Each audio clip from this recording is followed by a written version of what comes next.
Why do so many gay people love Sora and the Kingdom Hearts series? While the Kingdom Hearts series has been going on for well over 20 years, it garnered a passionate and loving fan base who looks forward to every entry. Ultimately, Kingdom Hearts is a story about Sora and his quest to find his lost friends. Through this, we're able to see the lengths Sora is willing to go to save the people he loves, from traveling across the cosmos, defeating demonic entities, and taking his own life when it calls for it. In Kingdom Hearts, there is a heavy focus on really only one type of love, and that's friendship. Everything Sora does in his journey is because of the friendships around him. He's able to thrive and succeed because of his connections with other people. This is how the games are written and ultimately what the creators are trying to go with. Love for family and romantic love take a backseat as love for friendship is at the forefront. Although many of the LGBTQ community have found themselves within the stories of Kingdom Hearts, stories that have ultimately left them room to find themselves and feel comfortable with who they are. And I want to talk about our biggest champion of that, and it's Sora. He is the blueprint that brings this all together. And I feel like many in the LGBTQ have found their strength to be who they are because of Sora. And I want to highlight it all. Now, before jumping into it, please be sure to hit that like button as it helps the channel in a big way. Now, I want to talk about the era when Kingdom Hearts was released, the 2000s. And this was a very transitional period for the world in general. The internet started becoming a much more household option, and we were entering an entirely new generation of video games. When I was in middle school, the first 3 Kingdom Hearts games have already been released. At this point, I moved on to the PlayStation 3 and would play multiplayer games with my friends. Truly, most of the guys at my age would either play Call of Duty or the new 2K that came out that year. And it was fun to get on with my homies and wreck some scrubs. This was the era that if you presented anything that might be even a little bit feminine, you might be labeled as gay. There was like this social divide between things that were deemed generally masculine and feminine. Masculine traits meant things like going to the gym, only playing shooters, keeping your feelings inside, and being unimpressionable. You enjoyed any singing or dancing, you're gay. You displayed any sign of emotion or sadness, you're gay. You do anything that is deemed too feminine, you are a homosexual. And it was usually by the people inside of your own circle. At this time, being gay was almost a synonym for being something bad, and you never wanted to be the butt of the joke. On TV, they even ran these Hillary Duff ads about changing the status quo. Well, say that something's gay when you mean it's bad.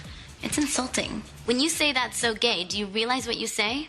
Knock it off. Hillary was fighting the good fight. Now the world is a lot more accepting of what people are into. But back then, you would be roasted for displaying any sign of femininity, as the thought was it would lead to homosexuality. It was a different time. New Kingdom Hearts games kept releasing, and I've been a fan ever since I was a kid. When I was 14 years old, I attended the Kingdom Hearts Recoded launch event in New York City. I grew up in the city, and you could get the game 2 days earlier from release date if you went to the Nintendo World Store to get it. It was a cold January, and tons of Kingdom Hearts fans gathered outside of the store, many bringing their own keyblades and dressing up as their favorite characters. They let us inside the store, and we were able to get a bunch of excellent recoded knickknacks and posters. While waiting in line to get the game, I noticed 2 boys around my age playing Birth by Sleep. Now, I also brought my PSP because at this time, Kingdom Hearts Birth by Sleep had only just released a few months earlier, and the game has a multiplayer mode that I was just dying to play with other people. It was so difficult to find other players to play with at this time, so I asked them if they wanted to play together. They agreed, and the 3 of us set up a lobby. We picked out our loadouts and decided to do some PvP in the Keyblade Graveyard map. And I remember this as clear as day because this was the first time I ever saw this. So right before the match started, I looked up from my PSP to wish them luck, and I saw them both share a kiss before our match had started. Now, I'm only 14 at this point, and I've actually never seen 2 men kiss each other in real life. I'm like flustered because I feel like I saw something that I shouldn't have. But I vividly remember that feeling and thinking to myself, why do I have this feeling of secondhand embarrassment? Like, I don't know these people. And I remember we're just playing our match in the game, but I was so distracted by that I couldn't focus on the game itself. I remember just staring at the PSP screen because my mind was just racing elsewhere. This was the first time I saw actual homosexuality, not in the context of it being used negatively. We were all just gaming.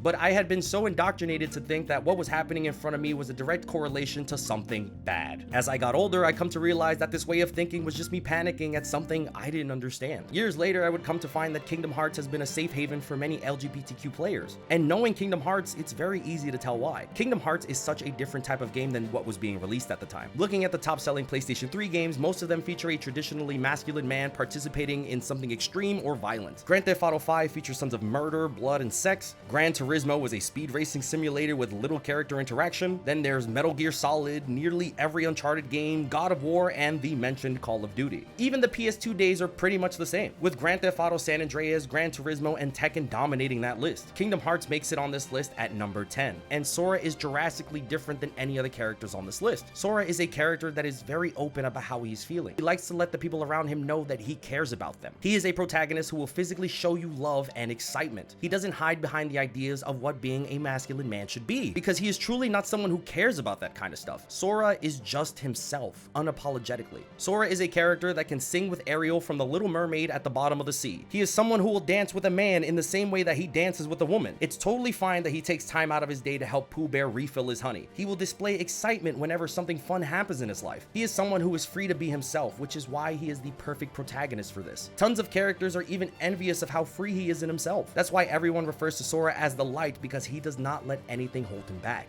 The expectations of the people around him or what they want him to be, he just doesn't care about any of that. He just wants to get his friends and go back home. And while he's also soft and squishy to the people he loves, he is also this.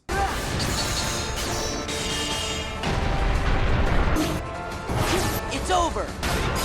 Give me strength. Take this. Let's go.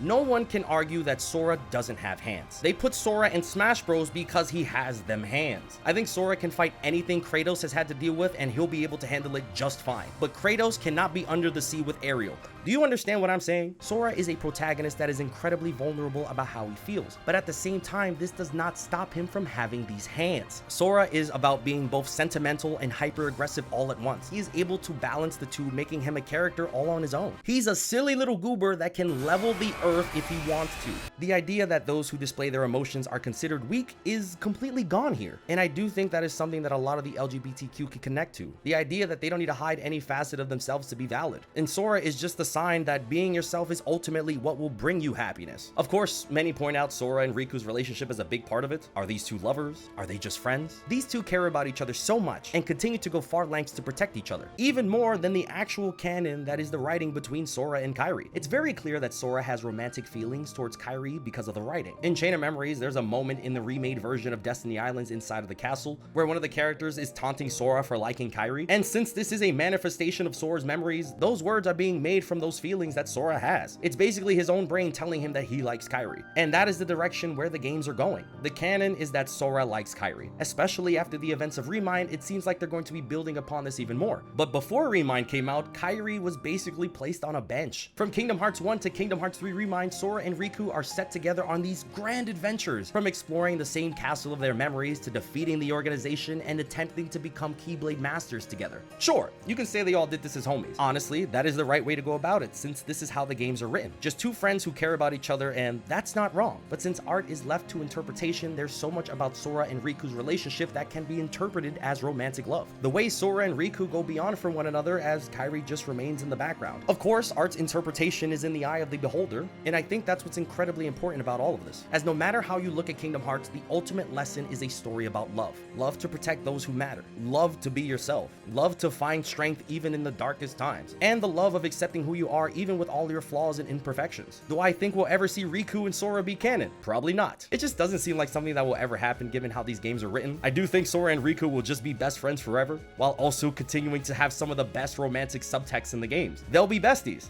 But we all know the truth. And it doesn't seem like something Square Enix or Disney would want to push at the moment, especially with Disney with how they display their representation at kind of a snail's pace. Although the true ship that no one is ready to have a conversation about is Sora just being a G, my headcanon is that Sora is with both Riku and Kairi. He has a boyfriend and a girlfriend, and he loves them both equally as a throuple. Honestly, this is my headcanon, and it makes the most sense with all the writing available. I just know for a fact they're not gonna hook up my boy Sora like this. In all seriousness, how you decide to view relationships in Kingdom Hearts is up to you. But it's clear why Sora means so much to so many people. He's a protagonist that makes you feel safe, one that allows you to be yourself because Sora wouldn't judge you. And I know these are all video game characters, but like all works of fiction, they can have a profound effect on you. And Sora's kindness is infectious at some points, especially for players who experience Kingdom Hearts at a young age, where Sora is able to teach how to display emotion and affection. Even if you're not part of the LGBTQ, it's a good thing to be able to communicate what makes you happy. You shouldn't have to shield these things out of fear of what other people might think of you. And that's the best thing about Sora. He's a champion in both emotional and physical strength, which is something I hope we can all aspire to be. I also just want to make one thing clear. I am an ally to the LGBTQ, and I will be for the rest of my life. They're just as valid as anyone else, and if you're homophobic, you are no friends of mine, and this is not a safe space for you. Like, why are you even worried about what other people are doing with their lives? Don't you have anything else going on? Stay in your lane and mind your business. Sora would not be a fan of you, that's for sure. But anyway,